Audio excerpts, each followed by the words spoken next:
विचार करना, अणुव्रतों को स्वीकार उस शेर ने कर लिया। वो शेर की पर्याय के 10 भाव। अगर वही जीव तीर्थंकर महावीर हो गया हो तो कोई आश्चर्य की बात नहीं है। ख्याल करो, जीवन को समझने का प्रयास करो, भोगों में व्यर्थ खो।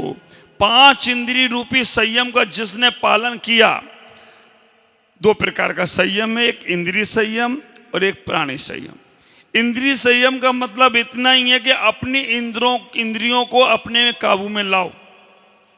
स्पर्श इंद्रिय, रसना इंद्रिय, चक्षु इंद्रिय, घ्राण इंद्रिय, कर्ण इंद्रिय, इनकी कितनी सेवा करते हो। अगर थोड़ा गर्मी लग जाए तो थोड़ा तुरंत एसी की व्यवस्था होती है, थोड़ा सर्दी लग जाए तो तुरंत हीटर की व्यवस्था करते हो, थोड़ा बैठने का स्थान अच्छा ना मिले, कंकड़ चिपते हों तो तुरंत गद्दे का इंतजाम करते हो। आप विचार करके रखना, ये 5 इंद्रिय रूपी संयम को हमने कितने बार इनको उपयोग में लाने का प्रयास किया और इन 5 इंद्रियों में फंसकर हमने अपने जीवन को नष्ट और नाबूद कर लिया। मुझे मालूम है संसार में ये सब चीजें छूटने वाली नहीं हैं, लेकिन जितना बच सको उतना बचने का प्रयास करो, इतना ही ख्याल करने का प्रयास करो जितना तुम अपने आप को संयमित कर सकते हो। अगर नहीं छोड़ सकते तो जो बाहर की वस्तुएं हैं, आज नॉनवेज होटलों पर जो हम भोजन करते हैं, रात्रि में हम भोजन करने का प्रयास करते हैं, और इतना संयम बनाओ। 3 प्रकार का संयम बना लो, मन का संयम, वाणी का संयम और काय का संयम। मन का संयम इतना तुम बना लो अपने जीवन में कि मैं मरता हूं तो मर जाऊंगा, लेकिन किसी के प्रति गलत भाव नहीं लाऊंगा। ये मन का संयम है। क्या होगा तुम्हारे गलत सोचने से? अगर तुम गलत सोचते होते और गलत सोचने से गलत हो जाता तो तुम्हारे अच्छे सोचने से किसी का अच्छा भी हो जाता। फिर हमारे और तुम्हारे कर्म किस काम में आते? हम इतना मन का संयम बनाए कभी गलत नहीं सोचेंगे। वचन का इतना संयम बनाए कि हम कभी किसी के बारे में गलत नहीं बोलेंगे, और काय का संयम बनाए, हम इस शरीर से कभी किसी का गलत करने का प्रयास नहीं करेंगे। क्योंकि आप विचार करके रखना, ये मनुष्य पर्याय जो तुम्हें मिली है, ये मनुष्य जन्म तुम्हें मिला है, अनादि काल के पाप कर्म से नहीं पुण्य कर्म से मिला है। और अनादि काल में जो किंचित पाप रह गए हैं उस बैंक को, बैलेंस को चुकता करने के लिए मिला है। अगर अभी भी हमने अपने जीवन के उस बैंक बैलेंस को, कर्म रूपी बैंक बैलेंस को चुकता नहीं किया तो कहां कहां भोगना पड़ेगा।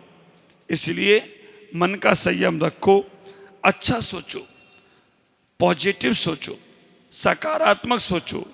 जो भी तुम्हारे मिलने जुलने वाले हैं उनके बारे में अच्छा विचार करने का प्रयास करो। तुम्हारा अच्छा ही अच्छा होने वाला है।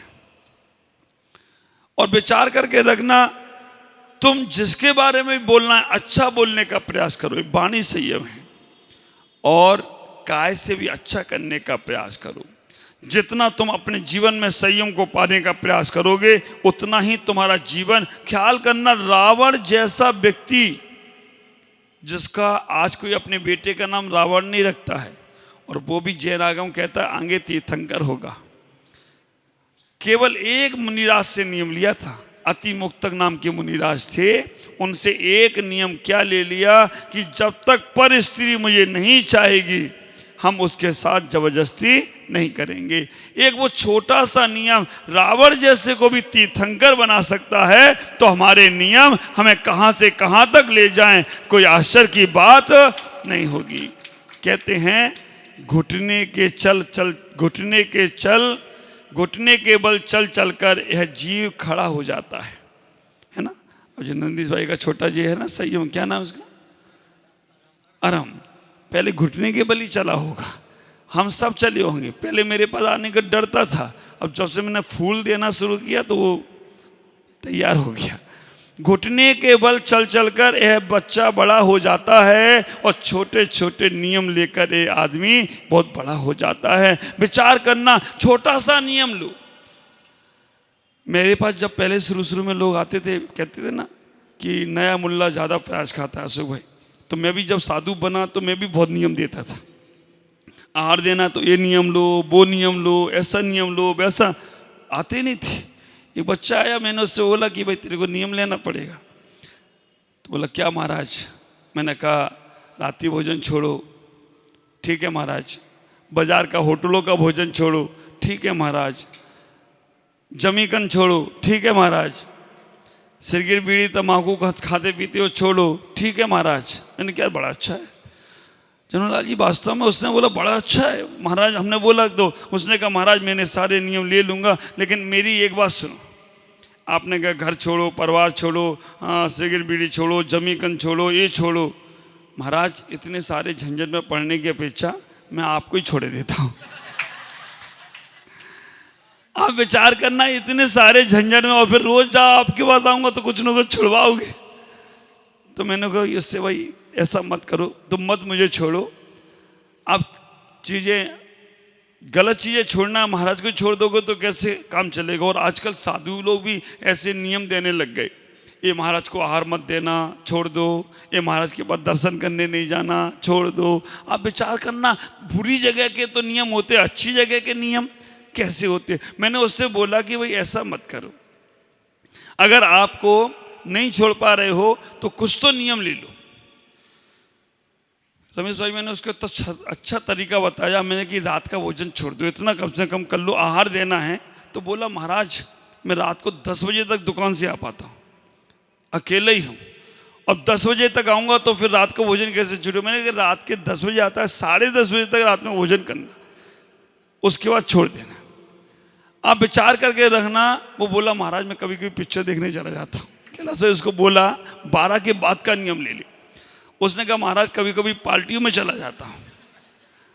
तो मैंने कहा 2 बजे के बाद का नियम ले ले। बोला महाराज नहीं हो सकता। मैंने उसको इतना अच्छा सरल तरीका बताया, सोने के बाद, जागने के पहले, रात्रि भोजन का त्याग, इतना नियम ले ले। अब इसमें क्या दिक्कत है। सोने के बाद, जागने के पहले, रात्रि भोजन का त्याग, इतना नियम ले लो। बोला महाराज ये भी नहीं हो सकता। मैंने अब क्या प्रॉब्लम है। बोला महाराज रात में सो जाता हूं ना तो मंगतलाल भगतराम, कौन है भगत ताराचंद, भगत ताराचंद और हल्दीराम की भुजिया नजर में आती है। अब ऐसा आदमी भोजन का कीड़ा नहीं बनेगा तो क्या बनेगा। इतना भी संयम नहीं। लेकिन मुझे आज बॉम्बे गुलालवाड़ी में बैठकर बहुत खुशी है कि आप जो अपने छोटे छोटे बच्चों को मंदिर लेकर आ रहे हो, अभिषेक करा रहे हो, पूजा करा रहे हो और उनके हाथों से आहार दिलवा रहे हो। हम कहते हैं ये संयम, इतना उनके मन में भाव आ गया तो हमारा जैन धर्म बहुत आगे तक जाए तो कोई आश्चर्य की बात नहीं है। ख्याल करके रखना, जो हम बच्चों को ये संस्कार दे रहे हैं ये बहुत बड़ी बात है। अभी हमारे दिनेश भाई जब एडवोकेट साहब यहाँ पर बच्चे को लेके आए तो वो बच्चे को झुमाने के लिए वो भी झूमे। हमने गजब है। देखो आज भक्ति में बच्चे को लगाने के लिए हम भी बच्चे जैसे बनकर हम भगवान की भक्ति कर रहे हैं।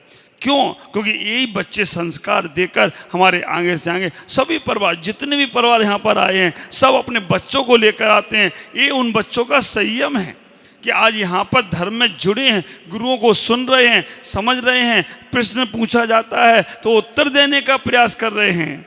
आप विचार करना, और प्रश्न भी धार्मिक हैं, ये नहीं भौतिक पूछे जा रहे हो, तो इनका नॉलेज भी बढ़ रहा है।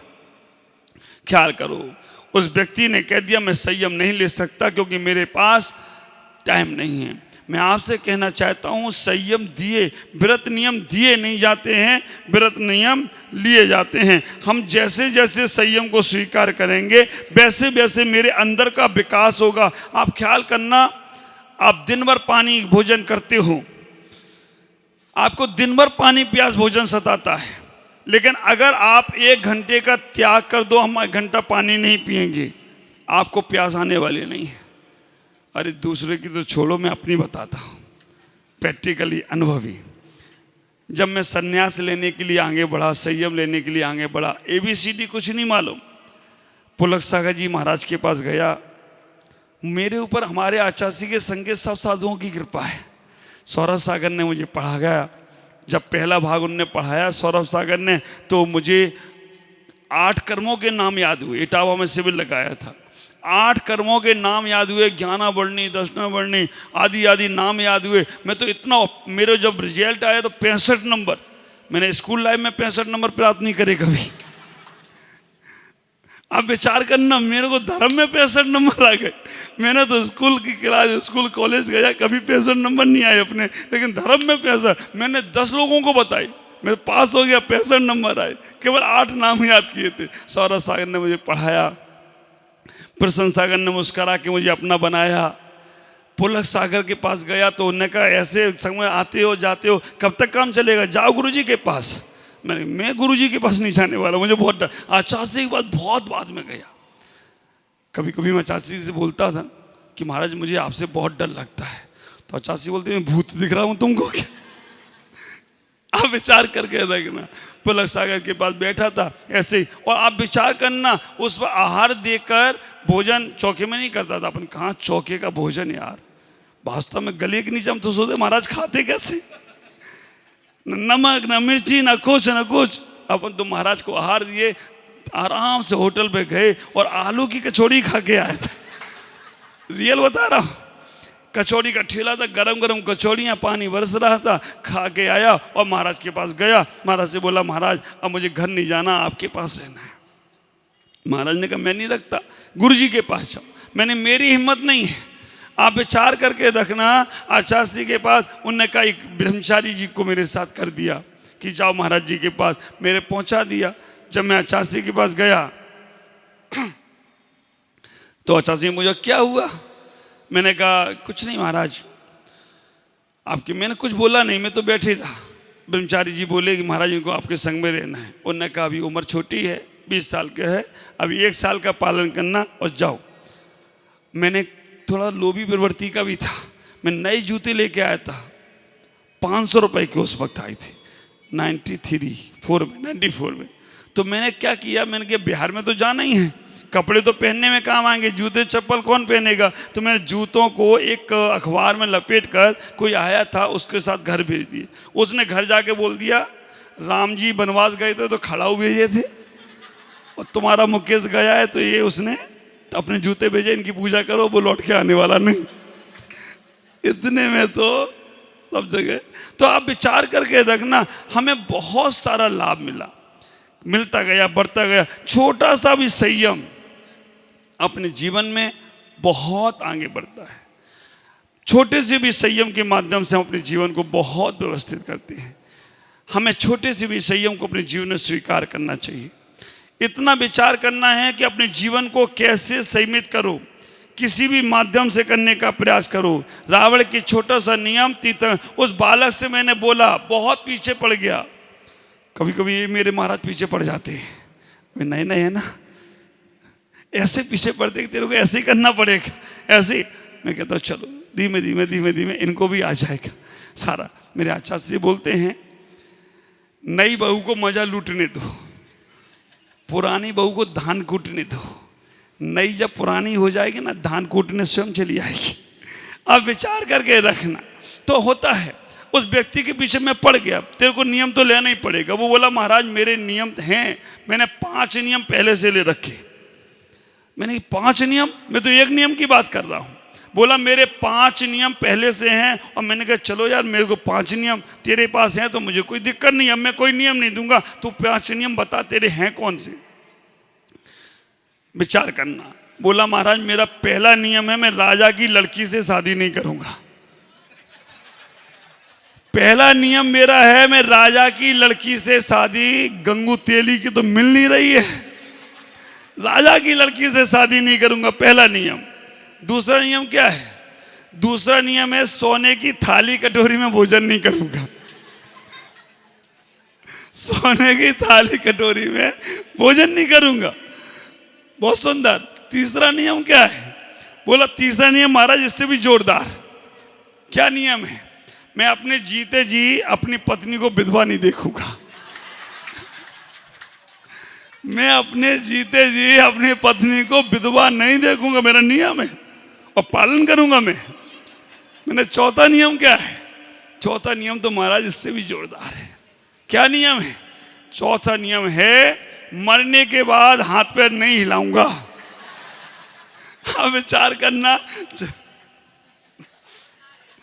जोरदार नियम। चौथा नियम है मरने के बाद हाथ पैर नहीं हिलाऊंगा। गजब हो गया यार। मैंने कि पांचवा नियम, बोला 4 नियम जोरदार है तो पांचवा इससे भी जोरदार है। क्या नियम है पांचवा? इन 4 के अलावा कोई नियम लूंगा नहीं जीवन भर, यही मेरा पांचवा। अब ऐसे व्यक्ति का कौन कल्याण करेगा? भाई आप विचार करना, आपने अगर ऐसा कोई नियम बना रखा है, कई बार होता है आदमी नियम ले लेता है, ऐसे ऐसे नियम ले लेते हैं कि मैं हवाई जहाज नहीं खरीदूंगा। चलो कोई बात नहीं, नियम तो लो। कभी अंबानी के मन में विचार आ जाए कि मुझे कोई गोद लेना है और ऐसे को गोद लेना है जिसका नियम है हवाई जहाज नहीं खरीदूंगा, तो तुम्हारा ही चैन आएगा। फिर तो हवाई जहाज खरीदना थोड़ी पड़ेगा, तुम्हें अपने आप उसकी वसीयत में मिल जाएगा। अब विचार करके रखना, जो नियम, बहुत से लोग बोलते हैं महाराज आपके अंतराय क्यों आते हैं, हम लोगों को अंतराय क्यों नहीं आते? गैरेज में खड़ी गाड़ी का आज तक एक्सीडेंट नहीं हुआ। हाँ, गैरेज में खड़ी गाड़ी का आज तक, गाड़ी हाईवे पे तो लाओ, नियम तो लो कि अंतराय आएगा तो भोजन छोड़ेंगे। आप विचार करके रखना, नियम लिया नहीं है भोजन, वो मक्खी भी आने में डरती है, अगर मैं गई तो भोजन तो छोड़ेगा नहीं जी, मुझे निकाल के फेंक देगा, इसलिए वो मक्खी भी नहीं आती। बाल भी आ जाए तो क्या करोगे? धीमे से बाल को साइड में रखकर गप गप गप गप खा जाओगे। तो आप विचार करना, नियम लोगे तो परीक्षा होगी। कोई भी नियम बना लो, कैसा भी नियम बना लो, घर में रहकर घर के नियम बनाने का प्रयास करो, अणुवृत्ति बनने का प्रयास करो, और वास्तव में जैसे ही आप नियम बनाओगे आपका इंटरनल पावर बढ़ेगा, आपकी अंतरंग शक्ति बढ़ेगी। मैं खुद खाते खाते पहुंचा, और उसके बाद जब आचार्य भगवान ने हमको कहा कि 1 साल तक तुम्हें रहना है, और आप विचार करके रखना 1 साल का ब्रह्मचर्य व्रत दिया, उस वक्त आलू की कचौड़ी खा के, शायद वो लास्ट दिन होगा मेरा, और उसके बाद चौके में केवल 2 बार भोजन। और जब मुझे मेरे घर वाले उठा के ले गए, अब बड़ा बेटा कमाऊ पूत है ना, हर कोई छोड़ता नहीं। मुझे कभी कभी लगता है जिन बच्चों की बच्चियों की शादी जल्दी नहीं होती ना, वो बहुत होशियार होती हैं, इसलिए घर वाले सोचते कि इनको ज़्यादा होशियार, इनको रहने दो, घर में काम कौन करेगा, करके काम दाम नहीं करे तो उसको कहते जल्दी जाए जल्दी जाए जल्दी जाए। अब विचार करना, जब छोड़े तो जब लेके गए घर के उठाने वाले, मैंने अपने जीवन में कभी उपवास नहीं करे थे, संयम ही नहीं किया। उस वक्त पता नहीं कहाँ से एनर्जी आई, मन में एक भाव आया, जब तक मेरे माँ बाप मुझे मेरे गुरुदेव आचार्य भगवान पुष्पदंत सागर जी के पास नहीं छोड़ेंगे, तब तक अन्न जल कुछ भी ग्रहण नहीं करूंगा, हम कुछ भी बोलेंगे भी नहीं। और वास्तव में 1 दिन नहीं, 5 दिन तक अन्न जल कुछ भी नहीं किया, चेहरे पर कुछ भी नहीं, खुशी ही रही। और 5वें दिन कन्नौज में जब वो मुझे छोड़ने आए तो मुझे ऐसा लगा कि मेरा सिद्धालय अभी ही प्राप्त हो गया हो, तो कोई आश्चर्य की बात नहीं। संयम का आनंद ही कुछ आनंद है।